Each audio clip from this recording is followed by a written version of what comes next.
కర్ణాటకలో సీఎల్పీ సమావేశం ముగిసింది. డీకే శివకుమార్ సీఎల్పీ నేతగా ఏకగ్రీవంగా ఎమ్మెల్యేలు ఎన్నుకున్నారు. 10 నిమిషాల పాటు జరిగిన సీఎల్పీ సమావేశంలో డీకే శివకుమార్ పేరును సిద్దరామయ్య ప్రతిపాదించారు. సిద్దరామయ్య ప్రతిపాదనను పరమేశ్వరన్ బలపరిచారు. డీకే శివకుమార్ ఆధ్వర్యంలో ప్రభుత్వ ఏర్పాటుకు ఆహ్వానించాలని గవర్నర్కు లేఖ రాశారు. జూన్ 3న సీఎంగా డీకే శివకుమార్ ప్రమాణం చేయనున్నారు.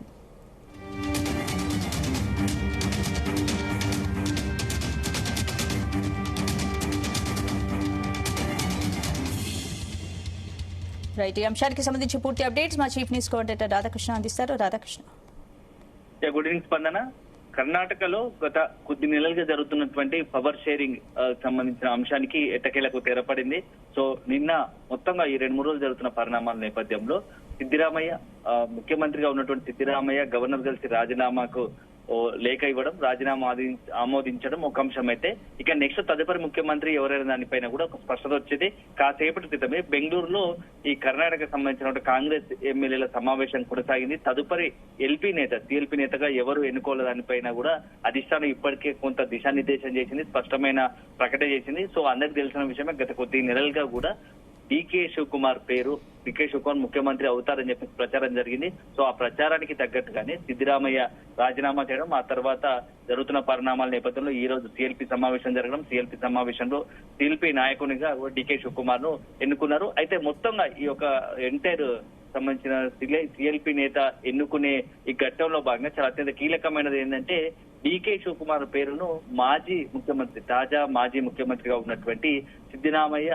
ప్రతిపాదించడం కొంత ఆసక్తిగా మారింది. సిద్దిరామయ్య ఎప్పుడైతే డీకే శివకుమార్ ను ప్రతిపాదించాడో దానిని హోంమంత్రిగా ఉన్నటువంటి, ఏదైతే సిద్దిరామయ్యకు సంబంధించిన కేబినెట్ లో అత్యంత కీలకం, చాలా సీనియర్ నాయకుడిగా ఉన్నటువంటి హోంమంత్రిగా ఉన్నటువంటి పరమేశ్వరన్ దాన్ని బలపరిచారు. సో డీకే శివకుమార్ ఆధ్వర్యంలో ఇక ప్రభుత్వ ఏర్పాటుకు సంబంధించినటువంటి ప్రక్రియ ముందు చకచక జరిగే పరిస్థితి కనబడుతోంది. ఎప్పుడైతే ఎమ్మెల్యేల మద్దతు కూడినటువంటి పూర్తి స్థాయిలో డీకే శివకుమార్ ఎల్పీ నేతగా ఎన్నుకున్నారు, ఎమ్మెల్యేలకు సంబంధించిన మద్దతుతో కూడిన లేఖతో సహా 5గురు, అందులోనూ డీకే శివకుమార్ తో పాటుగా రాబోయే ముఖ్యమంత్రి డీకే శివకుమార్ తో పాటు తాజా మాజీ ముఖ్యమంత్రి సిద్దిరామయ్య, పరమేశ్వరన్ తో పాటు మరొక 2 కీలక నాయకులు 5గురు బృందంగా వెళ్లి గవర్నర్ కలిసి ఆ లేఖ అందజేయనట్టుగా కూడా తెలుస్తోంది. సో అన్ని అనుకున్నట్టు కుదిరితే ఈ రోజు కానీ రేపు కానీ మరొకసారి గవర్నర్ ను కలిసిన తర్వాత ప్రభుత్వ ఏర్పాటుకు అవకాశం ఇవ్వాల్సిన గవర్నర్ కోరుతారు. ఆ తర్వాత గవర్నర్ అనుమతించడం ఆనవాయితీ. ఈ నేపథ్యంలో జూన్ 3వ తేదీన డీకే శివకుమార్ ముఖ్యమంత్రిగా ప్రమాణ స్వీకారం చేసే అవకాశం ఉన్నట్టుగా కూడా తెలుస్తోంది. తొలుత ఆదివారం రేపే చేయాలని భావించినప్పటికీ కొన్ని కారణాల రీత్యా, ఎందుకంటే కొన్ని చర్చలు జరుగుతూ ఉన్నాయి. సో ఒకవైపు ఏదైతే నాయకత్వ మార్పు జరిగిందో, ముఖ్యమంత్రికి సంబంధించిన నాయకత్వ మార్పు జరిగిన తర్వాత కొన్ని నిర్ణయాలు ఇంకా పెండింగ్ లో ఉన్నాయి. వాటి అన్నిటికి సంబంధించి స్పష్టత రావాల్సి ఉన్న నేపథ్యంలో మొదట ఘట్టం సీఎల్పీ నేతగా ఎన్నుకోవడం ఒక అంశం అయితే, ఇక నెక్స్ట్ ముఖ్యమంత్రికి సంబంధించి క్లియర్ కట్ అర్థమైంది, డీకే శివకుమార్ ముఖ్యమంత్రి అవుతారని చెప్పి.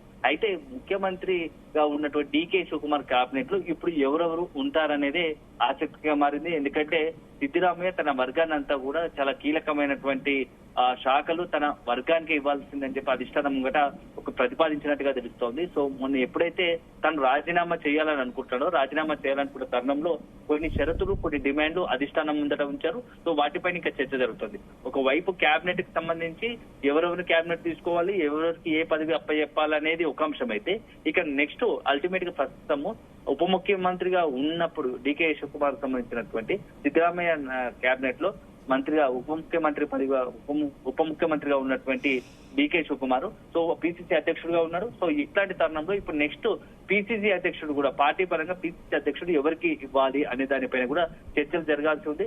రేపు ఎల్లుండి 2 రోజుల పాటు ఢిల్లీకి అయితే, లేదంటే కర్ణాటక బెంగళూరు వేదికగా ఢిల్లీ ప్రతినిధులు ఎవరైతే ఉన్నారో, ఢిల్లీ ఇన్ఛార్జీలు ఉన్నారో, ఢిల్లీకి సంబంధించినటువంటి పర్యవేక్షకులు ఉన్నారో వారి ఆధ్వర్యంలో ఈ మంతనాలు సమావేశం కొనసాగుతున్నాయి. అల్టిమేట్ గా ఇక్కడ చర్చలు జరిగిన తర్వాత రేపు కేబినెట్ కూర్పుకి సంబంధించి ఒక ఫైనల్ గా ఇటు సిద్దిరామయ్యతో పాటు ఇటు కీలకంగా ఉన్నటువంటి పరమేశ్వరన్, సిద్దిరామయ్య, సతీష్ దేవరలి వీళ్ళతో కీలకమైనటువంటి కాంగ్రెస్ లో కీలకంగా ఉన్నటువంటి నాయకులతో డీకే శివకుమార్ మంతనాలు జరిపి ప్రస్తుతం ఇక్కడ వీళ్ళంతా ఒక నిర్ణయానికి వచ్చిన తర్వాత ఆ ప్రతిపాదనలు తీసుకుని అధిష్టానం ఆమోద ముద్ర కోసం రేపు గానీ ఎల్లుండి ఉదయం కానీ, రేపు సాయంత్రం కానీ ఎల్లుండి కానీ డీకే శివకుమార్, సిద్దిరామయ్య ఆ ఇద్దరు కూడా ఢిల్లీకి వెళ్తారని చర్చ ఉంది. సో ఢిల్లీకి వెళ్ళిన తర్వాత ఫైనల్ గా ఢిల్లీలో పూర్తి స్థాయిలో అధికారికంగానే కేబినెట్ కి సంబంధించి కావచ్చు, పిసిసి అధ్యక్షుడి పేరు సంబంధించి ప్రకటన వెలువడే అవకాశం ఉంది. ఆ తర్వాత 3వ తేదీన బుధవారం అవుతుంది. జూన్ 3వ తేదీన అధికారికంగా ఇక పెద్ద ఎత్తున ప్రమాణ స్వీకార కార్యక్రమం డీకే శివకుమార్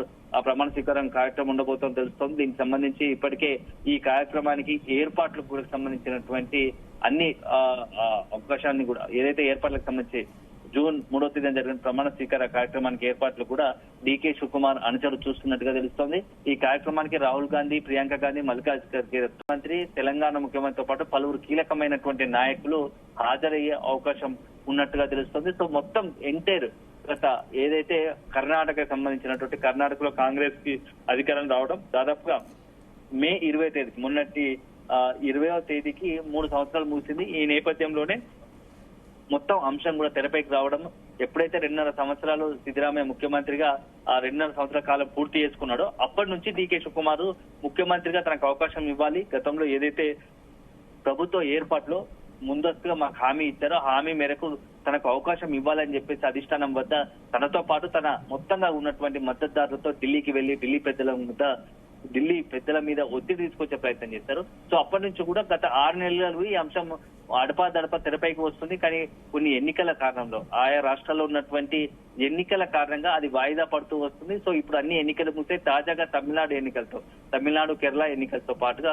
మొత్తం పలు రాష్ట్రాలకు సంబంధించిన ఎన్నికలు ముగిసిన నేపథ్యంలో ఇక మరింత ఆలస్యం చేయకూడదు. కర్ణాటకకు సంబంధించినటువంటి కాంగ్రెస్ పైన ఫోకస్ పెట్టి ఏదో ఒక ఈ అంశం తేల్చేస్తే తప్ప ఇలాగే కొనసాగితే పార్టీకి సంబంధించి తీవ్ర నష్టం జరిగే అవకాశం ఉంటుంది.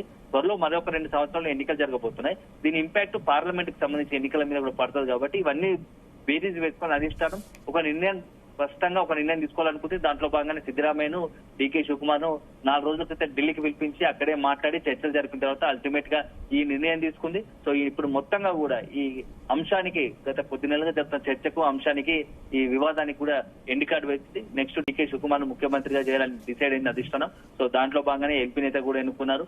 జూన్ 3వ తేదీన ముఖ్యమంత్రిగా ప్రమాణ స్వీకారం చేయబోతున్నారు. దాంట్లో పలువురు కీలకమైన నాయకులు కేబినెట్ లో చేరుతారు. ఇది ఒక అంశం. ఇక తదుపరి పిసిసి అధ్యక్షుడు కూడా సతీష్ కు అవకాశం ఉన్నట్టుగా కూడా తెలుస్తుంది. సతీష్ దేవరేల్కి నెక్స్ట్ పిసిసి అధ్యక్షుడు, కర్ణాటక పిసిసి అధ్యక్షుడుగా ఎన్నికయ్యే అవకాశాలు ఉన్నాయని చెప్పేసి ఒక ప్రచారం జరుగుతుంది. ఇక నెక్స్ట్ సిద్ధరామయ్య రాజకీయ భవిష్యత్తు ఎలా ఉండబోతుంది అనేపై రకరకాల చర్చ జరుగుతుంది. అయితే సిద్ధరామయ్య మాత్రం తను కర్ణాటకలోనే ఢిల్లీకి కర్ణాటకలో ఉండడానికే ఇష్టపడుతున్నట్టుగా తెలుస్తోంది. ఢిల్లీ రాజకీయాలపై తనకు ఆసక్తి లేదు.